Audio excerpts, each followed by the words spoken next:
What's up, everybody?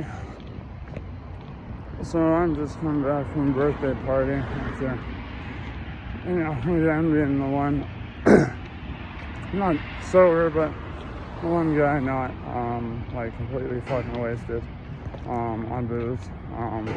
It did use some very good MDMA, and this is actually, I smoked a fuck ton of weed, my god. I think I outsmoked everyone there. I brought a huge ass blunt and a couple of 2 papers of like the finest fucking weed I've ever smoked. And I could tell like my nose was fucking high because like everyone on transit is just looking at me. So I'm not gonna put my dope shades on at this hour of the night, Don't pull a blade, I'm carrying shades in you. I use sunglasses a lot more for the purpose of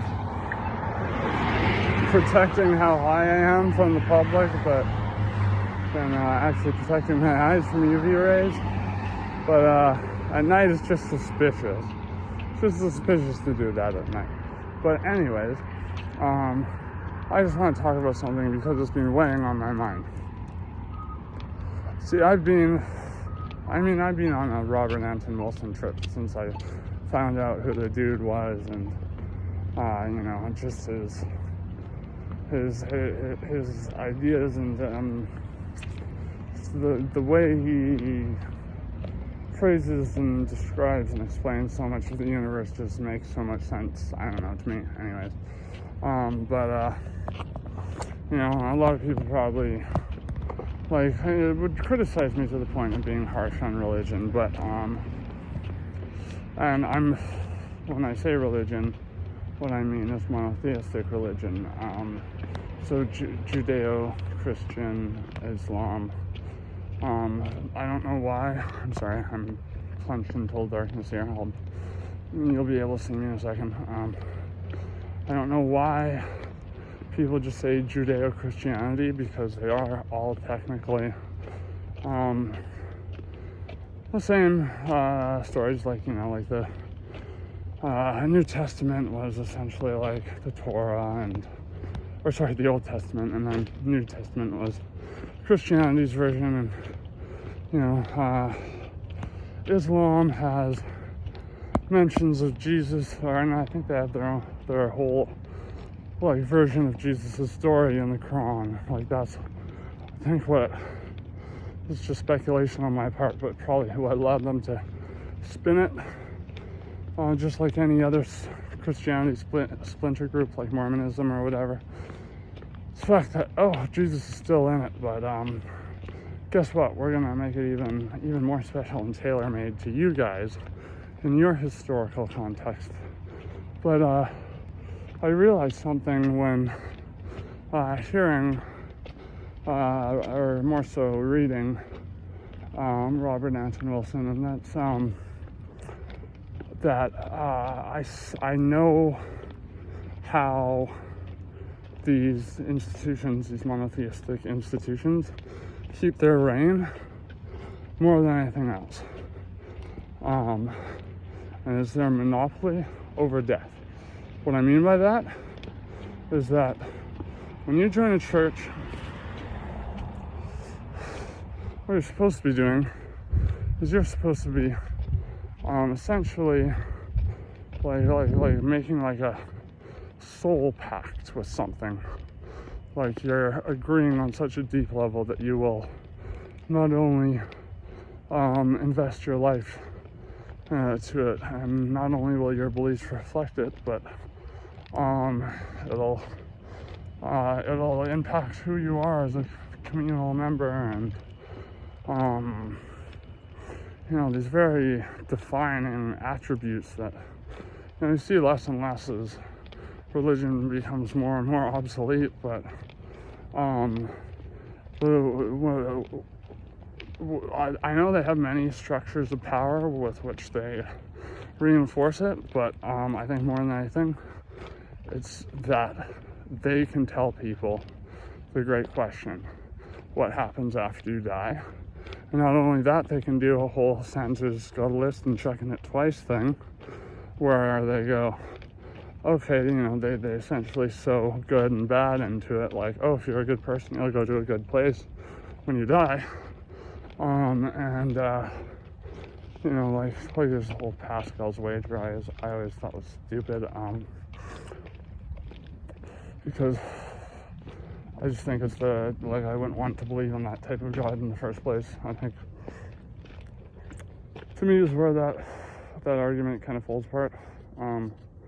It's more of a, what do you call it, a thought experiment, but, that's what they call it. I think it's an argument. Anyways,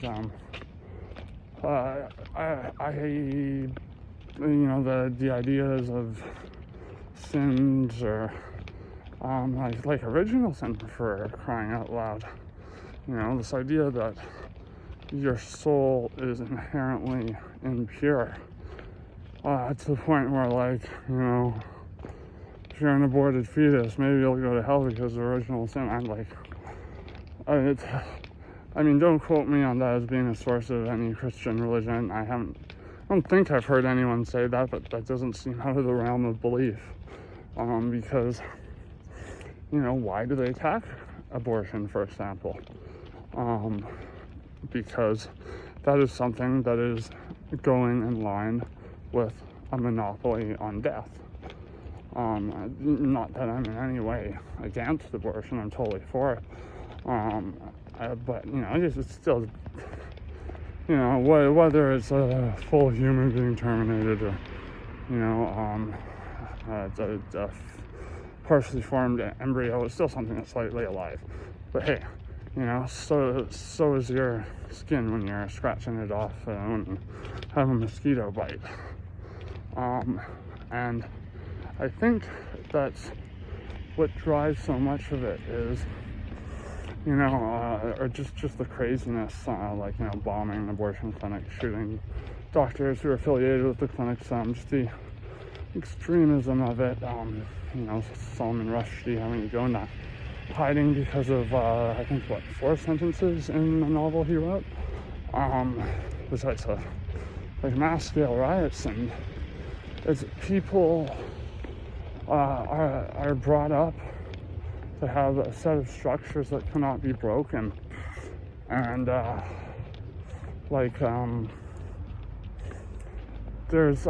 think there's significance to religious parable, but I just see the way that it utterly guts people of their ability to really recognize what's going on outside of the blinders that's being enforced on them by their faith. And you know what? I have nothing wrong with anyone who wants to practice a specific faith. If you're religious and you find it makes you happy more than anything, and it gets you through life, all the power to you.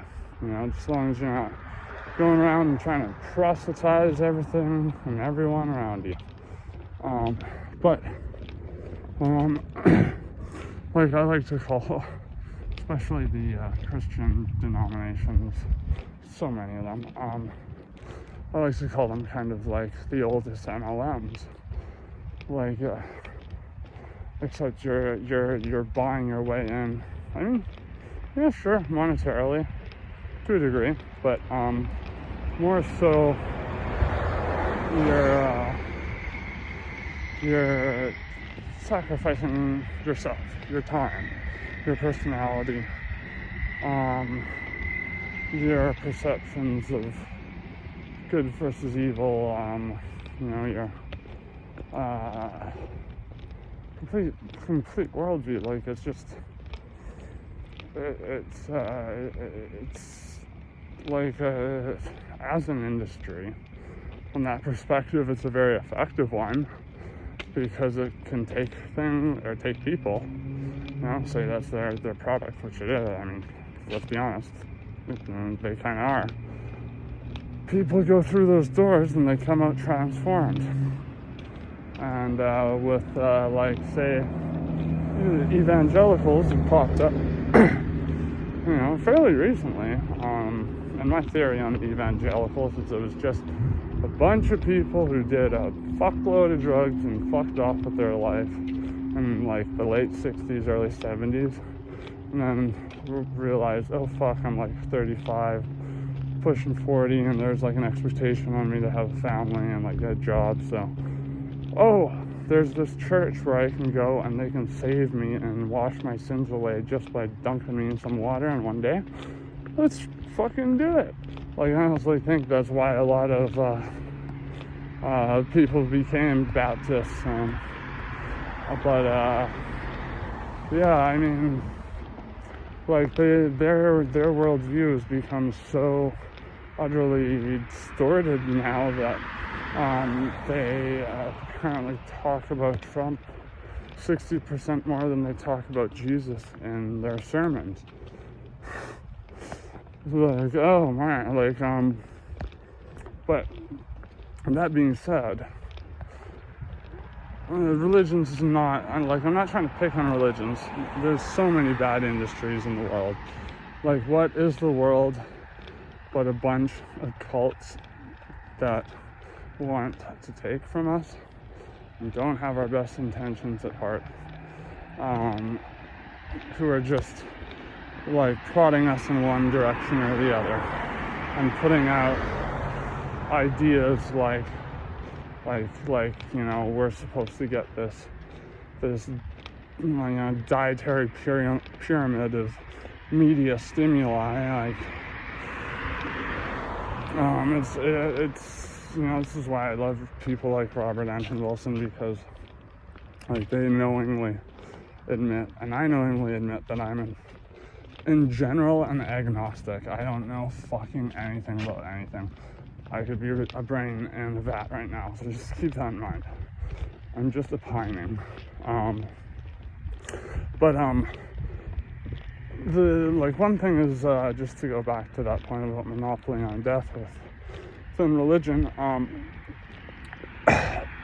Excuse me. The Catholic Church and suicide. Like that was the worst the worst sin you could commit. They get you the worst chamber, the worst torture, and hell. And hell is a very weird thing because it's a very recent idea. It kind of just seemed to get pulled out of nowhere, and it wasn't fire and brimstone until after Dante's Inferno. So they basically were like, oh fuck, we can't think of like these awful ways of torturing people. Oh wait, here's some pretty good material. Like, and let's just adopt this and make it gospel. Well, why I think they decided to pull that out of fucking thin air? Because prior to that, you know, there was Gehenna. Or wait, no, Gehenna was it was an inspiration for hell. It was an area where they burned bodies in Jerusalem, but that was like the only other inspiration other than Dante's Inferno. But for other religions, except for, I believe, Islam, because it's like, you know, another updated version of Christianity, like Judaism and agnosticism and you know, Greek, like stuff like that, like, you know, Hades. Can't remember the name of the Jewish afterlife, but it's essentially the same idea. It's not a heaven or a hell. It's just a place where, like, you're not even fully conscious. It's like a shadow realm from the descriptions I've heard. There's nothing torturous about it. There's nothing glorious about it. It's an in-between. And then, you know, the Eastern interpretations are very different, but, you know, I think have a lot of same traits. You know, duality being a big one of them, but duality is a big part of life, and if there isn't any value to these things, it's terrible. Anyways, on that note, I'll shut up now. Keep it real, folks. Have a good night.